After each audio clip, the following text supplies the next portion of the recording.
you're using 400 international units of vitamin E a day. For gestational diabetes, for the diabetes of pregnancy. In fact, one of vitamin E's very little known roles and very little appreciated roles is to protect the blood sugar system. Yes, vitamin E is important for helping protect against something called metabolic syndrome. Metabolic syndrome is a complex of symptoms, including high blood pressure, liver disease, Alzheimer's disease, Parkinson's disease, cardiovascular health issues, obesity, skin problems, menstrual problems. These are all associated with metabolic syndrome, which is all associated with sugar. And vitamin E, as it turns out, can help protect you from all of these effects of metabolic syndrome and poor sugar control. Vitamin E is also wonderful for helping protect against muscle pain, post-workout muscle pain. If you're a gym rat or you're just starting a workout program, taking vitamin E when you come home from a workout or just getting on a vitamin E supplement can protect you from soreness and muscle pain that it can occur post-workout, especially if haven't been used to working out and you decide you're going to get on a program. A lot of folks start working out and overwork and end up getting sore. Well, guess what? Vitamin E, 400 international units a day, has wonderful anti-soreness and anti-muscle pain benefits. And vitamin E has lung protection benefits. Are you guys getting the idea how unbelievably important this thing is, this nutrient is? Vitamin E for smokers can help protect against lung cancer. It can protect against nerve pain issues. And no role of vitamin E is more important than its ability to protect nerve cells and to support brain health. This is a tremendously important vitamin, and remember, it's not found in a lot of foods. And even when it is found in foods, it's not found in high quantities. It's a must-have nutritional supplement. As far as the outside part of a cell goes, the cell membrane, which is essentially a little coating of fat, a little coating of oil that covers the cell. It's actually the brain of the cell. It's an information processor. It's composed of cholesterol and composed of essential fats. Well, vitamin E protects the cell membrane. It protects the cell's brain. It protects the brain of a cell. And it protects the brain of a human body as well. The cell membrane can be thought of as a transducer. It changes chemical energy. It changes chemical information from the environment into electrical energy inside a cell. That's called transduction. When you change the form of energy, you change chemical energy from the outside of a cell, electrical energy from the outside of a cell into chemical energy into the inside of a cell, or vice versa. And vitamin E protects this cell membrane transducing effect. Cell membrane is the brain of a cell. It's an information processor. And cancer is largely a cell membrane disease, so vitamin E is anti-cancer. And as far as the skin goes, vitamin E has a fat protection benefit that can protect the skin from sunburn. Lots of evidence, lots of studies talk about this from the journal Photochemistry and Photobiology. Evidence for the photoprotective effects of vitamin E. The antioxidant vitamin E may protect both animal and plant cell membranes from light-induced damage. That's the sun. Tell that to the next dermatologist who recommends slathering on a sunscreen. And by the way, the more sunscreen you use on your skin, the more vitamin E you need, because vitamin E protects you from the toxic effects of sunscreens too. All right, I'm Pharmacist Ben. You're listening to The Bright Side. Okay, we are back on The Bright Side. Thank you for joining us. We're on the air Monday through Friday, 8 to 9 Pacific, 10 to 11 Central Time, and 24/7 on our archive page at brightsideben.com. You'll find all the longevity products up at brightsideben.com, and to join the team link if you'd like to start a longevity business and help spread the word about the power and importance of a good nutritional supplement program. You can do that off of brightsideben.com. You can also go to benfuchsarchives.com if you want to search any of our programs. And, of course, if you want to purchase any of our Truth Treatment products, you can go to truthtreatments.com. All right, so we're talking about vitamin E and estrogen. Hang tight if you're on hold. I just want to get to a couple of things here. Estrogen. Vitamin E is anti-estrogen. It blocks estrogen. And not only is this important for people dealing with so-called estrogen dominance syndrome, which is a condition where you can't lose weight and you have problems with your menstrual cycle, maybe infertility issues, blood pressure issues, or problems with blood clotting. All of these can be associated with excess estrogen. And vitamin E's estrogen blocking or estrogen antagonizing effects can benefit you for all of these issues, but also for cancer, for estrogen-dependent cancer. Vitamin E actually has anti-cancer benefits from the journal Molecular Pharmacology. This is a study that was published in July 1999. Characterization of estrogen regulation conclusion, our findings provide the first evidence for a mechanism of estrogen to protect against various human disorders, including cancer.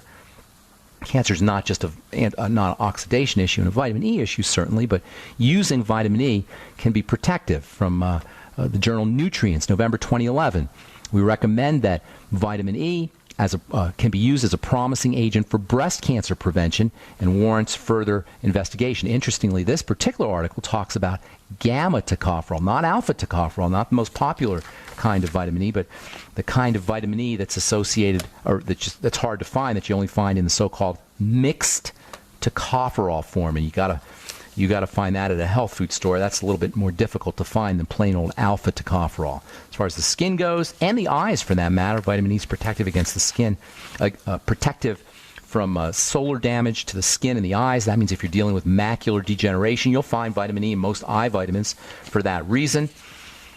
If you want to see how powerful vitamin E as a skin and eye protective supplement, or skin protective supplement mostly, take a bunch of vitamin E on a daily basis, 400 international units a day, for a couple of weeks, and then go out in the sun and notice how much longer it takes for you to burn. That's a real easy way to assess how effective vitamin E is for protecting fats, particularly in the skin, but also fats in the rest of the body, including the brain. This makes vitamin E one of the most important brain vitamins, especially if you're dealing with dementias or Parkinson's disease. In fact, that might be vitamin E's most spectacular role when it comes to health in the body, is protecting fats in the brain. If you have Parkinson's disease, vitamin E therapy is pretty much tried and true. From the journal Toxicology, 2003, July, vitamin E therapy in Parkinson's disease. Conclusion: chronic high-dose vitamin E dietary supplementation may serve as a successful therapeutic strategy for the prevention or treatment of Parkinson's disease. Parkinson's disease, horrible condition that's really nothing more than a degenerative condition of the brain. It's not a special illness. It's a generic illness. It's arthritis of the brain. It's the same kind of degeneration that occurs in the cartilage, except it's occurring in the brain. If you have Parkinson's disease, or you know somebody who has Parkinson's disease, please understand that it's easy to slow down its progression, and if you do things correctly, it's easy to halt its progression. You got to figure out why the brain is deteriorating, and probably it's deteriorating for the same reason any other system in the body degenerates or deteriorates: a lack of nutrition, a lack of oxygen, and accumulation of toxicity. That's all. Everything that goes wrong in the body has behind it this kind of inflammatory condition that's associated with lack of nutrition, lack of oxygen, and accumulation of toxicity, and sugar is included in that. If you really want to simplify health, and really we should be simplifying health, we shouldn't have to be going from doctor to doctor and dealing with insurance companies and doc in a box and corporate medical care, as Dr. Elena George was talking about last week on The Bright Side. If you don't want to deal with that kind of care, focus on digestive health, stabilize your blood sugar, make sure you're practicing your deep breathing and deep breathing techniques, blowing off carbon dioxide and inhaling oxygen, moving your body, improving your circulation. That means the lymph circulation and the blood circulation through movement, and resting. And that's it. Those are the 5 steps to health, you guys, and it's not complicated. Digestion, number 1. Blood sugar, number 2. Rest and relaxation, moving the body, number 3. Oxygenation, number 4. And lots of rest, lots of activation of the parasympathetic nervous system, number 5. And that covers everything. You don't need anything special when you have a diagnosis. The diagnosis doesn't even matter. It doesn't really matter where our breakdowns are occurring. It matters that they are occurring. Our breakdowns are generic. And I understand if you have an illness, you don't necessarily know that because you don't get to see most of us don't get to see a lot of patients. We don't get to see a lot of problems. We don't get to see a lot of health conditions. So we just assume that they're unique and that they're special. But they're not. And when you see health challenges over and over and over again, like I have over 30 years, you start to see patterns. The same patterns are everywhere, no matter whether the health condition is in your brain, or it's in your bones, or it's in your big toe, or it's in your digestive system, or wherever it is. It always will involve inflammation, And inflammation always involves digestion, blood sugar, oxygenation, as well as moving the body or lack of movement, and rest and relaxation. All right. I'm Pharmacist Ben. 844-236-6010 is our number. Let's go to Ron in Missouri. What's cooking, Ron? Welcome to the Bright Side. Yeah. I was hoping you could help me figure out what to do about a swollen right arm and right shoulder. How do you mean? It just spontaneously started swelling, or did you hurt yourself? Well, I think it was from straining and carrying heavy stuff, like loading boards and heavy ladders and stuff. And if the arm is held up, elevated, the swelling goes away. But then it comes back if action continues, movement continues. And is it a joint swelling? Is it a joint swelling, Ron, or is it in the muscle? The muscles. It's in the muscles. Okay. Are you on any medication? No. And do you have any other health challenges that you know of? No. How old are you? Well, I'm 38, and I was a smoker, but as of this point, not now. Okay, so here's the deal. There's two reasons why you're going to have inflammation. Number one, it could be trauma. And you say that didn't happen. You didn't hurt yourself, right? You didn't take a fall or twist it or anything weird like that. So I'm just going to assume that it's right. That's correct? Did I say that correctly? Correct. Okay, so then the muscle is swelling for probably has something. The muscle swelling probably has something to do with the circulation, the circulatory system. The muscles are perfused. They're saturated with blood. There's a lot of blood vessels there, and as the circulatory system starts to slow down, fluid can accumulate. Now, if you're moving your arms around a lot, that could be one of the areas where fluid will. It's possible that fluid can accumulate in an area where that's being worked out a lot. So it's not totally unusual, but the fact that you say you have no other health challenges and yet you have this swelling shows me there's a bit of a disconnect. And I'll tell you what I mean when we come back from our break.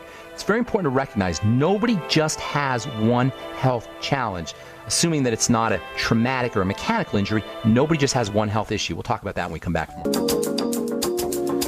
All right, we're back on the Bright Side. I'm Pharmacist Ben. Got lines open for you, 844-236-6010, 844-236-6010. I'm talking to Ron in Missouri. Ron, you there? Yes. I need to clarify something.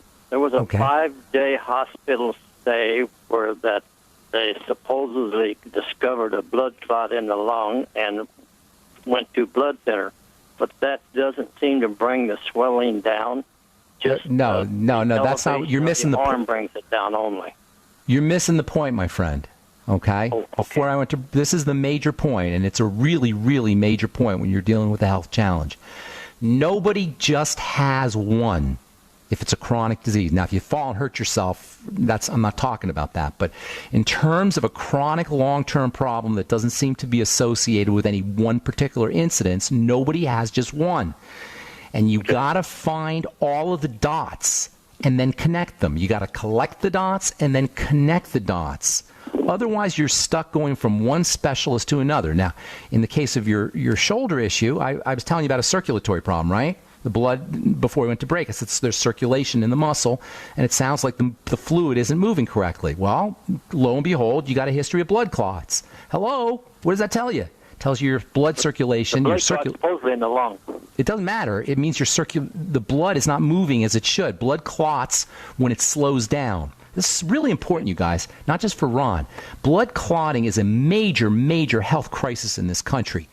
And it doesn't have to be dramatic enough for you to have an embolism, or dramatic enough for you to have to be on a drug, or dramatic enough for you to have to be in an emergency setting. It could be just slow. It could be long term. And what happens when the blood starts to slow up, the blood cells have a tendency to clump. And this is where blood clots come from. This is exacerbated by toxicity that gets into the blood through the digestive system. So it doesn't matter whether it's in your blood or in your lung or anywhere else. The fact is it's in the blood. You follow me, Ron? Yeah. So all disease has this one thing behind, all chronic long-term disease has this one thing behind it, dirty blood. And the dirty blood is a product of inflammation in the blood itself. And this comes from toxicity, which leads to a sluggishness of the blood, which causes more clotting and more toxicity. And you're off to the disease races. And Ron, you're only 38 years old. These are